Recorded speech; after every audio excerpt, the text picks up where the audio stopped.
This video contains every single trap sitting on your waiver wire right now that you need to avoid at all costs to guarantee yourself success moving into the fantasy playoffs and even in this next week coming up, and there are a ton of them. So hit that like button if you do appreciate this video. I'm the only one on YouTube that does cover the waiver traps, and stick around to the end of the video because I will have the #1 biggest trap at the end, as well as a list of players that are safe to drop off your roster if you do need more extra space. But I don't waste time in these videos. The first trap here is going to be all of these Raiders running backs. I don't care which one it is. Last week was a complete mess. We had no Madison, we had no Zamir White, putting Amir Abdullah as the #1 RB, but that's what you'd think, because you look at the snap share, we see Abdullah come out 62% of the snaps, and then we have Sincere McCormick getting 38% of the snaps. And it wasn't just a snap difference. A lot of the times in backfields, you'll see, okay, they split 50-50, but one of the running backs is primarily in there for blocking. That was not the case here. 10 carries, 2 receptions for Abdullah, 12 carries for 2 receptions for Sincere. So even if we don't have either of Zamir White or Alexander Madison coming into this Week 14 matchup against the Tampa Bay Buccaneers, which, by the way,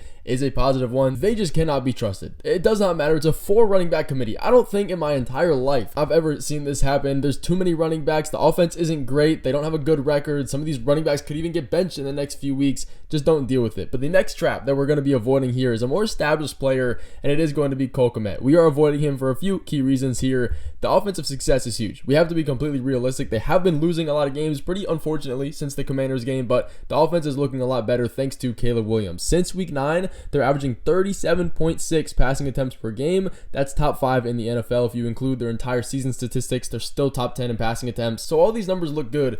Why exactly is Cole Kmet a trap on our waiver wire? Well, despite that volume, Cole Kmet is only averaging 4.2 targets per game in that stretch of time since their bye week. That's an 11% team target share. That's the tight end 30. That's not great whatsoever. Now you look at all the tight ends, they don't necessarily need to be a target hog of a guy. They don't need to be like Trey McBride, who gets 10 targets a game. Some tight ends get their work in the red zone. They're really big targets in that area of the field. Well, you look at Cole Kmet here, he's not necessarily that either. He's outside the top 15 tight ends in red zone target rate per game. He's only had 3 touchdowns in 12 games, but what's even more important than his unpredictability so far this year, and even in the last few games isolated, he has one of the hardest remaining strength of schedules for tight ends for the rest of the season as far as tight end points allowed, against the 49ers and the Vikings, Lions, and Seahawks to finish out the rest of the fantasy season. Those are all really negative ones. I believe in Caleb Williams. I believe in the success for the rest of the season. But when you have Rome Odunze leading this team in air yards, you have DJ Moore leading this team in total targets, you even have Keenan Allen doing what he does all around the field in the red zone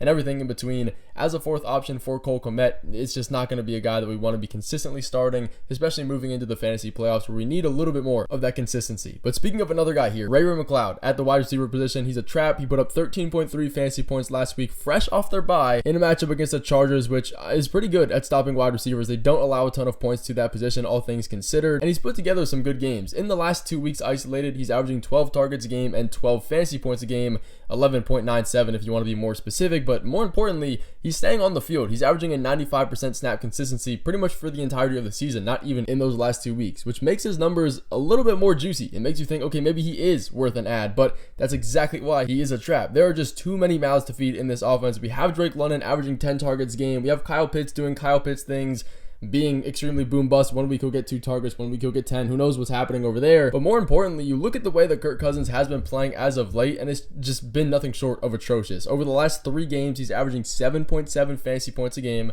Okay, maybe fantasy points don't necessarily translate to team success. Well, if you look at the passing volume, 2 interceptions, 0 touchdowns in that stretch, and he hasn't scored a touchdown since November 3rd. So if he keeps playing like this, there is a chance that we do see Michael Penix come in at quarterback at some point in the year, and that is going to hurt Ray McLeod and all of these receiving options, presumably in the beginning. Kirk Cousins has his team 14th in passing attempts. That would surely go down with Michael Penix, but unless Kirk keeps playing like he does now, that necessarily isn't at a super high percentage chance of happening, only because they are at 6-6 at the top of their division in the NFC South. Either way, we're not going to be dealing with the headache of Ray McLeod as the wide receiver 3 in this offense. If you want to find wide receivers and you need one with actual value, go check out the waiver wire video I just dropped yesterday. It has a ton of good information and timestamps throughout the whole thing, so it'll be fast, easy, and quick to watch. But let's please not resurface any of the hype for Mike Gesicki. I'll add Andre Yoshivas in here too because we can't be adding him. He put up 12 fantasy points himself, but Mike Gesicki, 10.3 fantasy points, catching all 5 targets for 53 yards.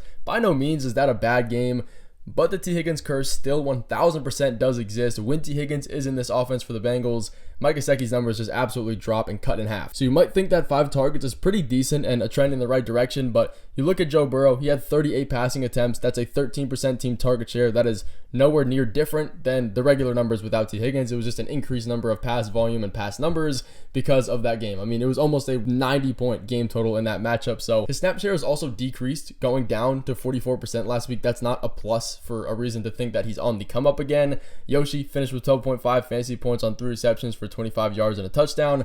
Nothing special. Again, almost 40 attempts for Joe Burrow, 300 passing yards. You can't really get that excited about a 10% target share and only 11% of the yardage. Yes, he got a touchdown, but touchdowns are not equal to total fantasy value. But don't go down through your waiver wire and make a claim on Calvin Austin either. I know he's a little bit lower as far as a tier of wide receiver, but he has been performing over the last 2 weeks. He's averaging 13.8 fantasy points, but it does take only one quick glance at his numbers to see that he is just necessarily a waste of your time. He's only had 8 receptions in the last 4 weeks since their bye week, playing an extremely unexpected and just unpredictable amount of snaps in that stretch and pretty much for the entirety of the season. He did go down with a concussion last week, which was restricting his snaps to only 23%. That likely was going to be a lot higher before that, and he was probably going to have a better fantasy day. But like the Cincinnati Bengals side of things, the Steelers also had a really high increased number of passing volume, over 400 passing yards last week on 38 attempts as well. That's a 5.2% team target share. Again, yes, he was injured, but I don't see the reason to be adding Calvin Austin here. But more importantly, David Moore is not going to be a waiver add for us for the 2nd week in a row. His roster percentage has been climbing because of the success that the Carolina Panthers have been seeing as of late, and the recognition is there. I will be completely honest, this Panthers offense is looking a lot better over the last few weeks. I think 4 to be exact. They're averaging 21.4 points a game as an offense, but more importantly, 33.8 passing attempts from Bryce Young in that stretch. That is what's going to get these wide receivers value and make them fantasy startable.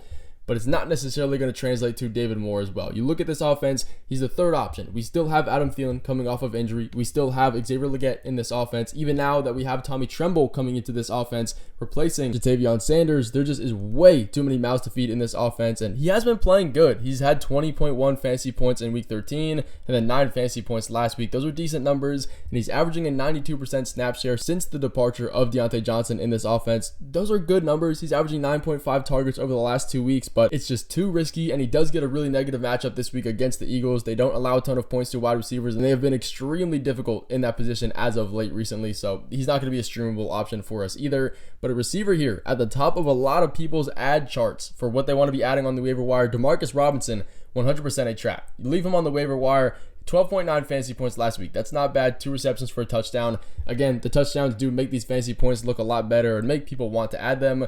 Only playing 61% of the snaps, though. A lot of that is due to the injury that he faced early in the matchup. Lucky for him, there is no reports saying that that injury is going to be serious. He will probably come back and play this week in week 14. But speaking of that, he does have really negative matchups coming here in fantasy football as far as points allowed to wide receivers. Getting the Bills this week, then the 49ers, then the Jets, then the Cardinals. Those are all really, really bad. We know this offense is run through Cooper Kupp and Puka Nacua. You still have Tutu Atwell averaging about 25% of the snaps to Robinson's 70. We also have Jordan Whittington coming back from injury, playing about 10% of the snaps. So I just don't want to be adding him. It's a top 2 offense, and he's not one of them. Demarcus Robinson is the wide receiver 17 in routes run per game, which is really good. Again, he plays a lot of snaps, but he's a wide receiver 76 in target share at 13.3% on the year with an 80% route participation. That's just not going to get it done. But the number 1 trap you guys have been waiting for this week is coming at the quarterback position. It is going to be Aiden O'Connell. I've seen way too many people hype this guy up for a streaming option this week. It just does not need to be done. He's coming off a matchup last week against the Chiefs where he put up 19.6 fantasy points. Very tough defense. Pretty impressive that he was able to do that, which is why he's a popular streamer. But the pass volume is extremely high. That's one of the reasons why people like to add him, because he's averaging 37 passing attempts a game in his fully healthy starting games this year. The problem is the unpredictability of the touchdowns and the lack of rushing upside. Without those 2 things, he's another version of Kirk Cousins, essentially. Not a super high ceiling. He does get some very positive matchups here coming against the Buccaneers, Falcons, and Jaguars at his next 3, but again, I don't trust this offense. I don't trust the weapons. If you've made it this far in your fantasy league, you likely won't need to be relying on Aiden O'Connell to get you those wins in the next few weeks. So again, leave them out there. Don't take that risk at this point in the season. But as promised, here's a list of guys that we need to be dropping to make room for some actual league winners and some players that can provide us value. If you guys do want the list of actual good waiver ads, again, I will post that video in the description of this video, and it is up already. I posted it yesterday. If you want to see that, it has timestamps throughout the whole thing. It'll be easy to watch. But that's going to finish off this video. Thank you guys so much for watching. All glory to the man above, and I will see you in the video coming tomorrow about the players we need to be stashing for the fantasy playoffs.